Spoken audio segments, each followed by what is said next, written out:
Doctor Mohammad ইউনূসকে অন্তর্বর্তীকালীন সরকারের প্রধান উপদেষ্টা হওয়ার ব্যাপারে প্রথম যোগাযোগ করেছিলেন শিবির নেতা আবু সাদিক কায়েম, এবং সেটা ৩রা আগস্ট।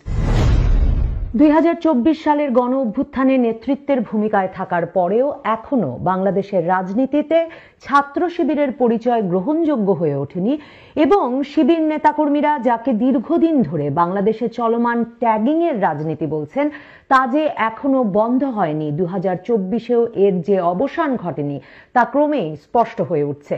সেই এরশাদ সরকারের পতনের পর, মানে ৯০-এর গণ অভ্যুত্থানের পর থেকেই রাজনৈতিক ঐকমত্যের ভিত্তিতে বিশ্ববিদ্যালয়গুলোতে ছাত্র শিবিরের রাজনীতি একরকম নিষিদ্ধ হয়ে যায়। আর গত ১৫ বছরে ১৫.৫ বছরের বেশি সময় চলমান শেখ হাসিনার শাসনামলে শিবিরের রাজনীতি ছাত্র শিবির কোনো বিশ্ববিদ্যালয়ে প্রকাশ্যে দাঁড়াতেই পারেনি। এই অবস্থায় জুলাই আগস্টের আন্দোলনে সারা দেশে লোকবল দিয়ে এবং তাদের রাজনৈতিক প্রশিক্ষণ ও শৃঙ্খলার মধ্য দিয়ে যে সমন্বিত আন্দোলনের নেতৃত্ব তারা দিয়েছে, তা শেষে বিশ্ববিদ্যালয়গুলোতে প্রকাশ্যে আসতে শুরু করে ছাত্র শিবির। ঢাকা বিশ্ববিদ্যালয়, চট্টগ্রাম বিশ্ববিদ্যালয় সহ সবগুলো পাবলিক বিশ্ববিদ্যালয়ে সমর্থন এবং জনশক্তি নিয়ে প্রকাশ্যে ছাত্র শিবির চলে এলেও ছাত্রদল সহ বাম সংগঠনগুলো এখনো তাদের সঙ্গে কোনো ফোরামে একসঙ্গে বসতে রাজি হচ্ছে না। অন্যদিকে বৈষম্য বিরোধী আন্দোলন যখন এখন রাজনৈতিক দল গঠন করতে যাচ্ছে, তখন শিবির ট্যাগিং দিয়ে তারাও শিবির নেতাদের কোনো গুরুত্বপূর্ণ পদে বসতে দিতে রাজি হচ্ছে না। এমনকি শিবির নেতা আলী আহসান জুনায়েদ, যার ডাকে সারা বাংলাদেশে লাল প্রোফাইল পিকচার হয়েছিল বলে এখন ছাত্র শিবির জানাচ্ছে, সেই আলী আহসান জুনায়েদকে বৈষম্য বিরোধী ছাত্র নেতাদের গড়তে চাওয়া রাজনৈতিক দলের সদস্য সচিব করতে যাওয়ার ক্ষেত্রে বাধা দিচ্ছেন নাহিদ, আসিফ, মাহফুজের মতো উপদেষ্টারা। ডক্টর ইউনূস আন্দোলনের মাস্টার মাইন্ড হিসেবে বর্তমান উপদেষ্টা মাহফুজ আলমকে পরিচয় করিয়ে দেওয়ার পর তিনি ফেসবুক স্ট্যাটাস দিয়ে যদিও দাবি করেছিলেন যে জুলাই আগস্ট আন্দোলনের সব খসড়া তার নিজের হাতে লেখা, এখন শিবির নেতারা ফেসবুক পোস্ট দিয়ে যেসব ইতিহাস এবং ঘটনাক্রম বর্ণনা করছেন, তাতে স্পষ্ট হয়ে উঠছে যে ৫ই আগস্ট রাতে যে ভিডিও বার্তা দিয়ে নাহিদ ইসলাম ডক্টর ইউনূসকে অন্তর্বর্তীকালীন সরকারের প্রধান উপদেষ্টা করে সরকার গঠনের ডাক দিয়েছিলেন, কিংবা ৬ই আগস্ট সকালে যেখানে তিনি সংসদ ভেঙে দিতে আলটিমেটাম দিয়েছিলেন রাষ্ট্রপতিকে, এই খসড়াগুলো তৈরি করেছিলেন শিবির নেতা আলী আহসান জুনায়েদ। এবং শিবির নেতারা লিখছেন, এমনকি ফোনে সেই ভিডিও বার্তা ধারণও করেছিলেন আরেক শিবির নেতা রাফে সালমান রিফাত। শিবির নেতাদের ভাষ্যে, ছাত্র শিবিরের ভাষ্যে, ওই ভিডিও দুটিকে তারা জুলাই গণ অভ্যুত্থানের পরে সরকার গঠন ও রাষ্ট্র ব্যবস্থার রূপরেখা তৈরির এবং ছাত্রদের প্রস্তাবের ঐতিহাসিক দলিল বলে চিহ্নিত করছে। শুধু তাই নয়, জাতীয় নাগরিক কমিটির সহমুখপাত্র এবং শিবির নেতা আরেফিন মোহাম্মদ হিজবুল্লাহ তার ফেসবুক পোস্টে আরেকটি গুরুত্বপূর্ণ তথ্য দিয়েছেন। সেটি হচ্ছে, ডক্টর মোহাম্মদ ইউনূসকে অন্তর্বর্তীকালীন সরকারের প্রধান উপদেষ্টা হওয়ার ব্যাপারে প্রথম যোগাযোগ করেছিলেন শিবির নেতা আবু সাদিক কায়েম, এবং সেটা ৩রা আগস্ট।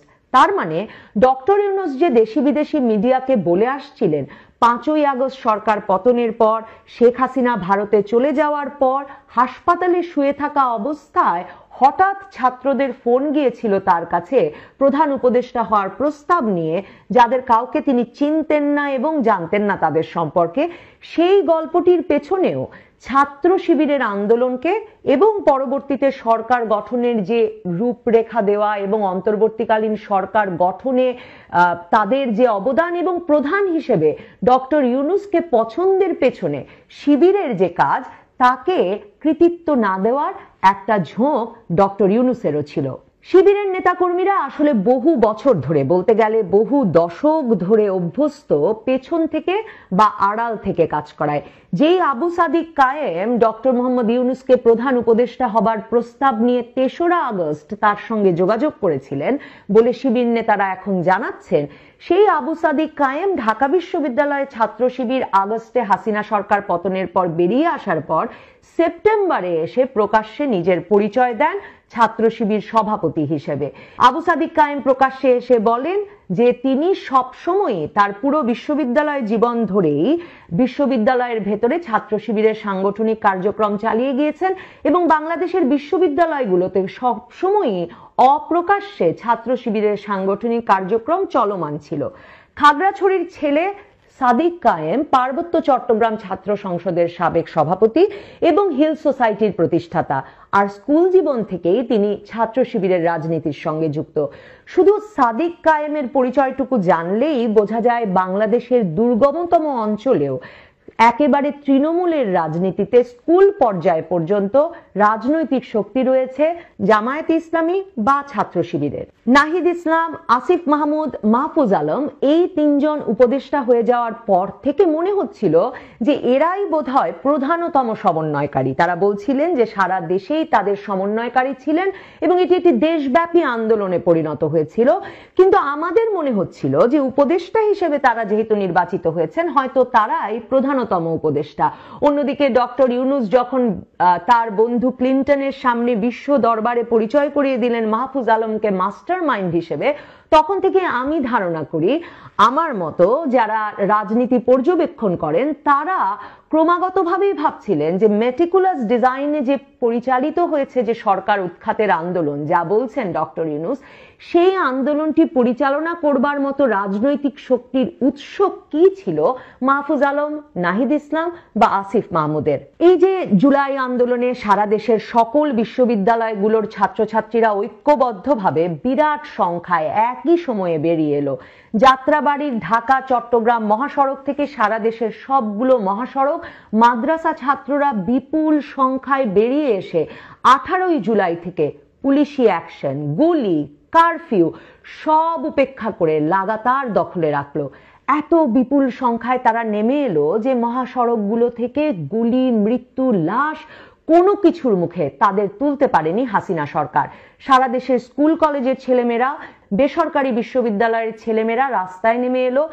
ইন্টারনেট বন্ধ করে দেওয়ার পরেও তাদের মধ্যে বার্তা আদান প্রদান চলতে থাকলো। পুলিশের গুলি চলল, তার মধ্যেও একদল বুক পেতে দাঁড়ালো গুলির মুখে। এ কি সম্ভব সংগঠিত রাজনৈতিক শক্তি ছাড়া?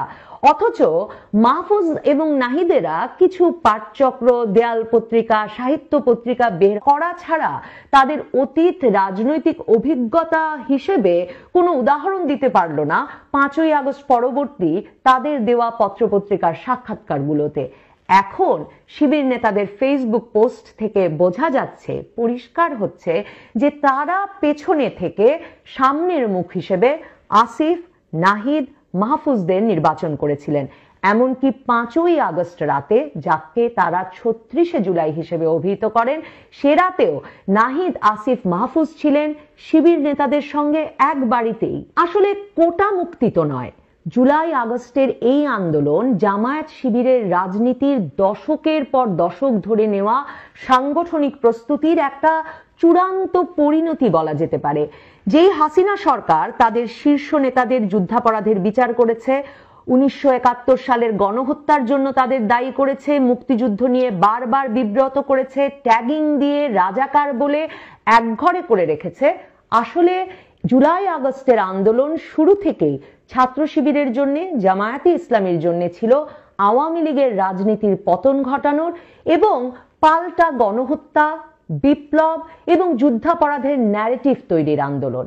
এই আন্দোলন 1971-এর বিপরীতে 2024-এর ন্যারেটিভ তৈরির এবং বাংলাদেশের সারা জীবনের মতো 1971 নিয়ে গৌরব এবং জামায়াত শিবিরকে নাস্তানাবুদ করার রাজনীতির অবসানের আন্দোলন ছিল। আওয়ামী লীগ, বিএনপির মতো রাজনৈতিক দলগুলো কখনো জামায়াত শিবিরকে প্রয়োজনে ব্যবহার করেছে রাজনৈতিকভাবে, কখনো সবচেয়ে দূরে ঠেলে দিয়েছে, আবার কখনো এমনকি পাশে বসতেও রাজি হয়নি।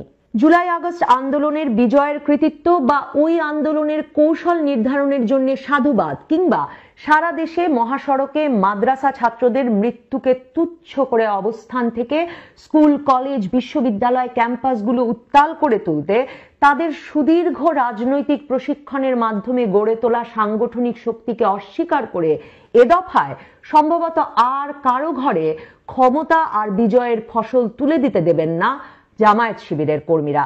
শিবিরকে নেতৃত্বের কৃতিত্ব না দিয়ে গণ অভ্যুত্থান পরবর্তী বাস্তবতার লাভটুকু এখনো হয়তো নাহিদ, আসিফ, মাহফুজ, ডক্টর ইউনূস আর তার বাকি উপদেষ্টা পরিষদ উপভোগ করছেন, তবে এবার জুলাই অভ্যুত্থানের পরেও যথাযথ পদ আর কৃতিত্ব না পেলে আর তা মেনে নিলে হয়তো ছাত্র শিবিরকে এবং তারই ধারাবাহিকতায় জামায়াতে ইসলামীকেও অতীতের মতোই আবারও পেছনে থেকে রাজনৈতিক কৌশল আর জনশক্তি বা লোক সরবরাহ করে যেতে হবে।